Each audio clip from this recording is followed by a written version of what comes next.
welcome back to another video, guys. In today's episode, we are going to cover what's going on. In the past couple episodes, we have bought 4 cars in the span of like a month, basically. So there's a lot going on, there's a lot behind the scenes, there's some things that are happening, there's some things that have already happened. Let's go ahead and do a garage overview and give you an update on all the cars, seeing that we have 5 cars now. For them, our projects, there's a lot going on and there's a lot to update you. So let's go ahead, hop into it. We'll start off with the Imola Red E46 M3. This car is amazing. It's basically been broken since we bought it. It's broken, but it's not. I'm trying to save it as much as we can. If you didn't watch the video of me buying this car, go ahead and watch that. It was quite interesting. This is ultimately a dream car, and this is the most expensive and the nicest, not nicest, but it is the nicest car that I've bought. Besides the F80s, this is for sure the nicest and most expensive older M car that I have bought, and it definitely drives like it. This car drives amazing, it feels amazing, but literally driving home from Cali to Vegas, as soon as I got off the freeway, like 4.5 hours into the drive, the diff was clunking so bad. I got home literally at like 7 in the morning after being up for over 24 hours working and driving home, and once I left this car and came back in the morning, literally the entire diff had leaked out onto the floor, and that would explain the clunking. The car drives amazing still. I took it out the other night. The car is so solid and so smooth. The car drives actually amazing still. The diff is groaning under, like when you U-turn or turn too hard, it definitely is letting you know that it's low on fluid. So it's pretty much been sitting since, and I haven't really touched it. We have the spare diff over here. I was going back and forth. I originally said that I was going to rebuild everything, do the subframe, completely go through the entire rear end while throwing that in. Then I changed my mind and I said, you know what? Let's just throw the diff in. I bought this car. It's been sitting since the day I bought it.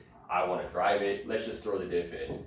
That was the original plan, and I was going to throw the diff in, and then I came over to the diff that's been sitting on my floor, and it's leaking from the pinion seal, and this car is leaking from the pinion seal. So if I swap it in, I'm going to go through all that work just to have the exact same problem.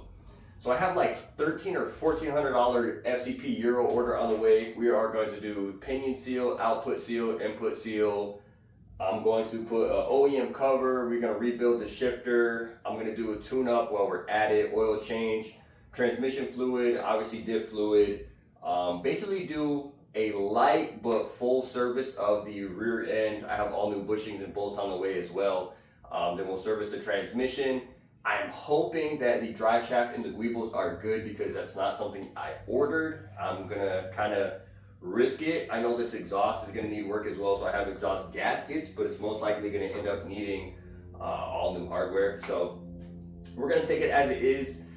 I'm gonna literally put like $2,000 worth of parts in it for a car that should have needed nothing and was sold to me as it needs nothing. So it's a lot of money and a lot of time going into this car, but that's pretty much where we're at for right now. I have the smallest amount of cosmetic work to do to this car that I've ordered, not officially, because this car needs PDR everywhere. This car needs PDR and the slightest amount of paint work on the hood and the roof just to fix up some clear coat failure, but that's something we'll address later. That's pretty much where the M3 sits right now. We're gonna get it back on the road, and then we'll dive in deeper with what it needs, and we'll figure it out as we go. So let's hop over to what we bought in the last episode, the 2 E46, the ZHP that's not a ZHP according to everybody else in that video. So let's hop over to that car. Talking about the Batmobile and its little brother. These are the 2 E46s that we bought for $800 that neither one of them run. Both of them are pretty much stripped down and were sold as is. This car I haven't really done much to. Batman's little brother is gone. I sold it to the junkyard for $100 just to get rid of it. The HOA is after me and harassing me now, so they're saying that they're going to tow the E39 M5 because it's inoperable and leaking fluid. Leaking fluid, yes, but I'll show them it's operable. I'll redline that thing in front of the HOA's house. But they're trying to say also that the E46 M3, the Alpine white one, is invalid registration, even though it has a parking permit right there on the window. So we'll see what happens with that. So I had to get rid of, I beat the HOA and got rid of the black 2004 325 Ci. That car was basically nowhere near savable, and it was just meant for parts. I had stripped down almost everything that we fully needed for that car.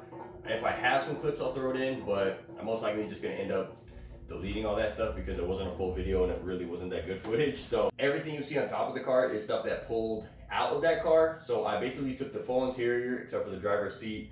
I have the door panels back here, pieces of the interior all over. We took the whole entire front clip, the front bumper, the headlights, the radiators, the coolant reservoir. I took all the accessories off the engine, so I took the AC compressor, the alternator, a bunch of other random stuff. Basically anything that I could just snatch and grab, I took. I left like everything under the car. I thought that car would have had a good exhaust and I was gonna take it at least for the secondary cats. Exhaust was gone. Secondary cats are cut out of both cars, so this car, when we do start it, will end up being open headers. This is gonna be a nightmare, and HOA is gonna love me even more after that. We have a ton of parts here. I've been trying to organize as much as possible, but this garage is just really too small, and I have OCD, so I'm trying to make it as neat as possible, but it's just too small for what I'm trying to do. Hopefully I can buy a house soon. Besides that, this car really doesn't have too much of an update. I plugged in most of the harnesses and all the things that were disconnected, so the DME is fully hooked up. The engine is pretty much fully hooked up, unless I missed anything, but there should only be like 2 or 3 sensors under the car that I'm gonna go back through and hook up. This is the module that is missing out of this car, which I don't even know what it is. I gotta look up the part numbers. Hopefully it's not for EWS, and I'm assuming it's going to have to be programmed and coded to the car for it to work, which is gonna be another nightmare. We'll have to figure that one out. I found this full size, I believe it's an H9 battery that was in the 330's trunk. I don't know why it was in there, because this is for like E39s or basically something bigger body. These cars don't take that big of a battery. It should be an H7, which is that size. This car wouldn't even physically fit this big of a battery. Surprisingly, this thing is actually sitting at like 12.5 volts, and I haven't charged it. It came out of the trunk sitting at 12 volts. So that was a come up. This is an expensive battery, and it's a BMW one. So I don't know why it was in the trunk, but I'll take it. I found this H7 one. Found was crazy because it's sitting in my garage, which I forgot I have it. I was gonna turn this into either AutoZone or the junkyard or wherever, just to actually get a few bucks for it. But I was meaning to turn this in, and for some reason I didn't. I guess, I don't know, I don't like returning stuff, even though it's, I don't like returning stuff, even though I need to. I just don't like going to that store. So I found this, and it actually charged up. It was sitting at like 1 volt. So I don't know how long this is gonna last. I charged it up and it went up to 12, and it's holding around 10 or 11. But I think it'll be good enough to get this car some power, possibly get it started, or just use it for the moment. Should be good enough instead of having to spend a few $100 on a battery, just to see if this car will even start, crank, or get power to begin with. It's going to be kind of hard to see, but this is where the front end sits right now. It's completely loose. There's nothing even bolted on. This is the core support out of the coupe. I ended up taking the one that was for this car and putting it back on the coupe because it had nothing. It didn't have the latches. It didn't have the fan shroud. It didn't have the aux fan. Any of this stuff right here wasn't on it. It was completely bare. So I ended up swapping that and putting that on the other car just to make it a little more complete to fool the senior citizens from the HOA. But we have the radiator, the AC compressor, the alternator, a bucket full of lines, the coolant reservoir, a bunch of stuff. This is the full complete bumper with the crash bar just thrown on top because I don't have space at all. So this engine is, I think, almost fully plugged in. Everything actually plugged up. I have all the grounds. I have all the relays and the fuses. Everything to the DME is connected. But this module right here, which I showed earlier, was missing. And I don't know where the harness is. I literally cannot find the harness unless it's somehow under the engine or under the manifold and I just can't see it. It's hard to reach. Maybe it's in there somewhere. I don't know, but it's completely missing as far as right now. So I'm not sure if this is going to end up being a problem and preventing this car from starting. And I really hope it doesn't need a bunch of coating. I was able to replace this ground wire that for some reason they cut in half. So this is actually replaced, bolted in the passenger footwell. It's hooked up to the actual engine. So now this car will have power. Everything's hooked up. As long as they didn't disconnect anything under the engine or under the manifold that we're gonna kind of have to play it as we go, but it should be good as of right now. This car, we'll end up messing with it a little bit later, but we definitely need to get this car addressed first before we start working on this.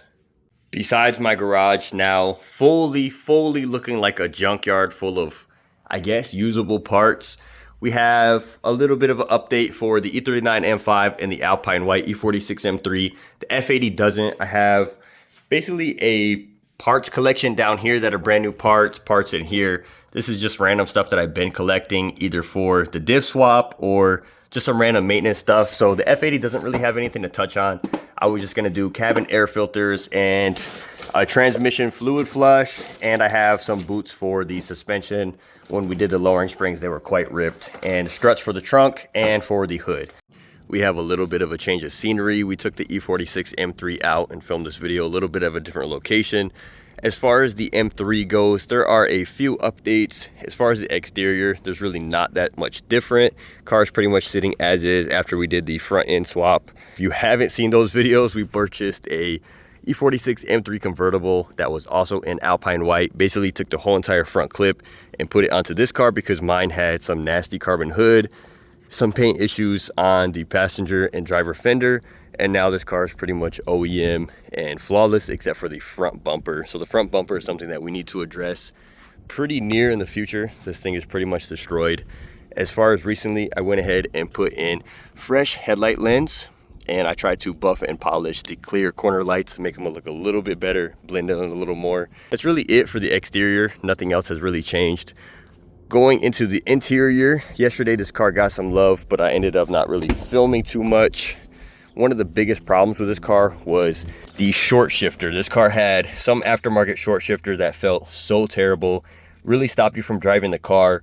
You would have to shift it so slow, and it was so notchy that you felt like it wasn't even going in gear. The junkyard video, we went and got a stock OEM shifter, and I had ordered a whole new bushing rebuild kit.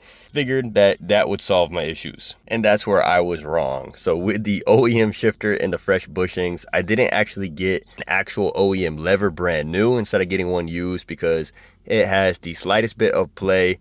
It's not terrible, but you definitely notice it. It's not perfect. I'm not sure if there's any, I think there is. I think there is a difference between a normal E46 one and an M3 one. So now we have a base E46 one. So I don't know if the throw is different or if the lever itself is different, but it has a base E46 one in it. I ended up just ordering one for the Imola Red when I did the big FCP Euro order, and it was M3 specific. So that's possibly where my issue is, but I really don't think so. I think either the transmission fluid is bad, low, or just, I don't know, the transmission is leaking. So I'm hoping that it isn't a transmission problem, and I hope it's just a fluid, but it is really not that much better. It shifts better. You can shift faster, but it is clunking pretty bad, which this car has always clunked, but it's definitely something that's going on. The transmission has to be part of the culprit because the rear end is brand new, the drive shaft and all the guibos are good, obviously the shifter and all the linkages are good. Maybe it's the lever, maybe it's the transmission fluid, but I'm really hoping it's not the transmission itself. I'm gonna try to get footage of what's going on, but it's clunking pretty bad. Possibly something to do with the transmission itself. Maybe something is bad, but shifting into third, it clunks pretty bad for going into third. You would think maybe first or second, or if you're shifting fast, but there's no reason why it should be clunking that bad when in a higher gear at lower RPM and not shifting that fast. So there's definitely something going on, something that we're going to be addressing. If you guys have experience with this, let me know your thoughts and opinion down below and help me figure this car out.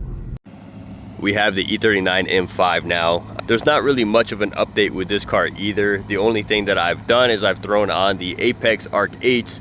In my opinion, these wheels look amazing on this car. Much better than they looked on the blue car. Looking back at some pictures, they really did look good on the blue car, but there's just something about Imola Red, and these wheels look absolutely amazing with the Imola Red. So this car really doesn't have much going on. It needs everything and hasn't gotten anything except for some wheels, which is definitely out of order, but this thing hasn't really been driven in the past week or so. Letting this thing get some fresh air and some breathe a little bit. These wheels really do look good.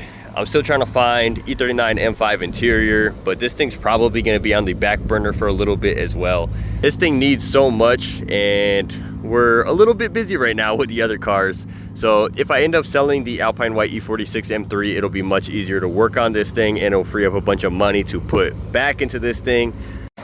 I want to get this car right. It's going to need a bunch of work and a bunch of love, but I think this car deserves it. And I think even if it ends up being a placeholder, I think this car definitely is worth investing into, at least making it a decent car. Maybe not perfect, maybe not a showroom car, but it's definitely worth putting some love and some money into this thing and getting it back onto at least what a 260 something thousand mile M5 should be. I guess right now is kind of where it should be, being with that high mileage, but it deserves to be saved. All M5s deserve to be saved, and an Imola red one definitely does not deserve a bad fate or to end up in the junkyard. We are back home. That pretty much sums up what's going on, kind of what happened.